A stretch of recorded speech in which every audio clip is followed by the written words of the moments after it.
Pernah nggak? Udah siap pulang jatah di pundak, headset nyala tiba-tiba notifikasi grup kantor muncul. Guys, meeting dadakan 15 menit lagi. Dunia langsung runtuh.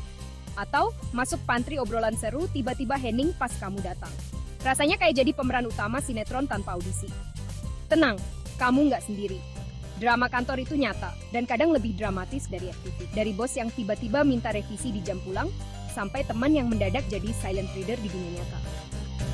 Di video ini, kita bakal bedah drama kantor yang sering banget kita alami, dari sisi psikologis, sosiologis, dan pastinya relate banget.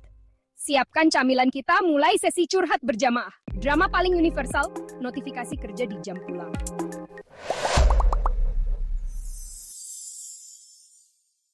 Ini dia, musuh bersama para pekerja kantoran.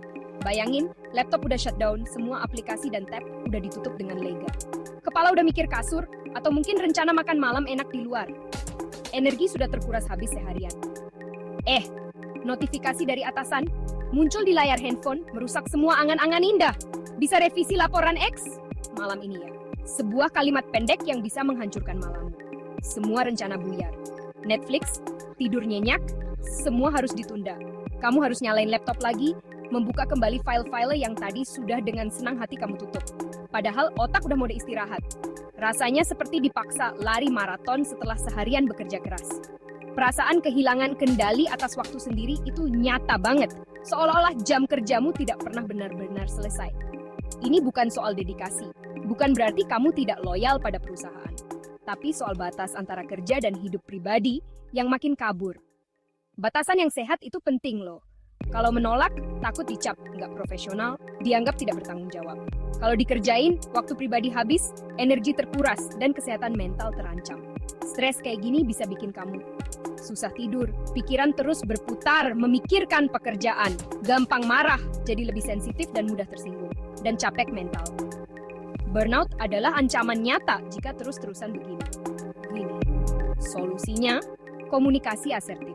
Ini adalah kunci untuk menjaga batasan yang sehat. Balas dengan sopan. Boleh tahu bagian mana yang urgent dan deadline pastinya jam berapa, Pak Bu? Tanyakan dengan jelas dan sopan.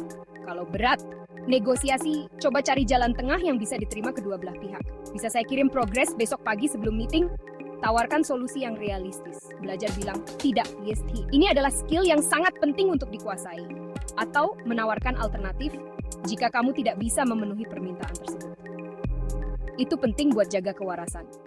Jangan sampai pekerjaan menguasai seluruh hidupmu. Ingat, kamu kerja untuk hidup, untuk menikmati hidup di luar pekerjaan, bukan hidup untuk kerja.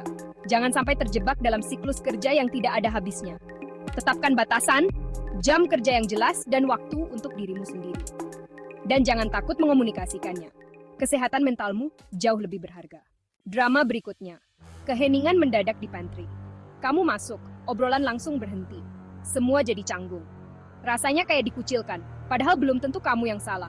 Otak langsung overthinking. Apa aku salah ngomong? Mereka ngomongin aku. Fenomena ini namanya perceived ostracism. Perasaan dikucilkan yang bisa bikin self-esteem anjlok. Jangan langsung ambil kesimpulan buruk. Bisa jadi mereka cuma bahas topik sensitif, atau memang obrolan udah selesai. Coba mulai percakapan ringan, kayak, kopinya enak ya, atau weekend kemarin pada kemana? Kalau suasana tetap canggung, ajak bicara satu orang yang kamu percaya. Akhir-akhir ini kok agak canggung ya, ada apa nggak? Klarifikasi lebih baik daripada asumsi. Jangan biarkan pikiran negatif menguasai. Bangun komunikasi, bukan tembok. Kadang semua cuma soal timing dan persepsi. Meeting kantor, niatnya bahas strategi, ujung-ujungnya jadi sesi curhat. Baru 15 menit, tiba-tiba ada yang cerita soal anak JTM, cicilan, sampai mertua. Waktu produktif habis buat dengerin curhatan bukan solusi kerjaan. Ini namanya social loafing, tanggung jawab jadi kabur, semua santai keluar topik. Nggak ada yang berani balikin ke agenda, takut dibilang nggak asik. Solusinya, struktur dan agenda jelas sebelum meeting. Bagi waktu tiap poin, tunjuk timekeeper. Kalau mulai melenceng, arahkan dengan sopan.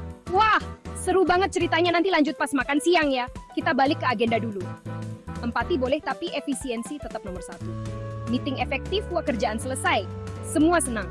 Jangan biarkan sesi curhat mengorbankan produktivitas. Jaga fokus, jaga waktu. Jam makan siang tiba, dan apa ini? Sebuah promo buy one get one menggoda terpampang di layar ponsel. Aroma mama enak sudah tercium dari jauh. Sontak, kantor langsung heboh. Semua mata tertuju pada layar ponsel masing-masing, membicarakan menu dan potensi diskon yang bisa didapatkan. Jari-jari lincah menari di atas layar, semua rebutan pesan sebelum kuota promo habis. Waktu terus berjalan dan persaingan semakin sengit. Suasana jadi chaos. Teriakan pesanan terdengar di sana-sini, bercampur dengan suara notifikasi aplikasi yang tak berhenti berdering. Ada juga yang pesan diam-diam, takut ketahuan teman sekantor dan kehilangan kesempatan. Strategi licik mulai bermunculan.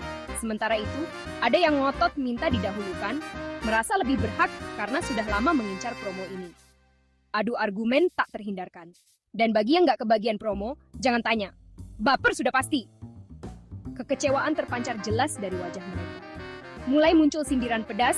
Wah, enak ya yang gerak cepat. Selamat menikmati traktiran dari kantor. Hal kecil kayak promo makan siang, yang seharusnya jadi momen menyenangkan, ternyata bisa bikin tim jadi renggang kalau nggak dikelola dengan adil. Potensi konflik ada di mana-mana. Ini semua soal equity, perasaan adil atau nggak adil yang dirasakan setiap individu di tempat kerja. Kalau seseorang sering merasa dirugikan atau diperlakukan tidak adil, moral kerja dan kerjasama tim bisa langsung turun drastis. Produktivitas pun ikut terpengaruh. Jadi, apa solusinya? Bikin sistem giliran yang jelas atau polling pesanan sebelum jam makan siang. Bagi tugas koordinasi, jangan cuma satu orang yang repot mengurus semua pesanan. Libatkan semua anggota tim. Manfaatkan aplikasi pembayaran digital biar gampang patungan dan nggak ada yang merasa dirugikan. Transparansi itu penting. Dengan sistem yang jelas dan adil, makan siang bisa jadi momen happy dan produktif, bukan ajang drama dan permusuhan. Jadi, jangan remehkan kekuatan sebuah promo, sekecil apapun itu. Karena promo bisa jadi alat ampuh dalam menjaga atau justru merusak kekompakan tim. Pikirkan dan dampaknya baik-baik. Keadilan kecil dalam hal-hal sederhana, dampaknya bisa sangat besar bagi keharmonisan tim. Makan bareng, hati senang, kerjaan pun jadi lebih ringan. Anak baru di kantor, penuh semangat dan antusiasme, pengen cepat diterima di lingkungan baru ini, menunjukkan kinerja terbaik, dan membangun relasi yang baik dengan semua orang. Tapi, tanpa disadari, semangat ini justru menjebak. Akhirnya, si anak baru ini jadi kurir titipan sejuta umat. Semua orang menitipkan pekerjaan tambahan di luar deskripsinya. Awalnya, niatnya baik, bantu-bantu senior yang mungkin sedang sibuk atau butuh bantuan. Tapi lama-lama, kebaikan ini dimanfaatkan. Semua orang jadi titip ini itu, tanpa pandang bulu. Mulai dari fotokopi dokumen yang tebalnya minta ampun, sampai disuruh beli kopi untuk satu divisi. Disuruh ambil dokumen penting di ruangan lain, bahkan sampai input data yang seharusnya jadi tugas orang lain.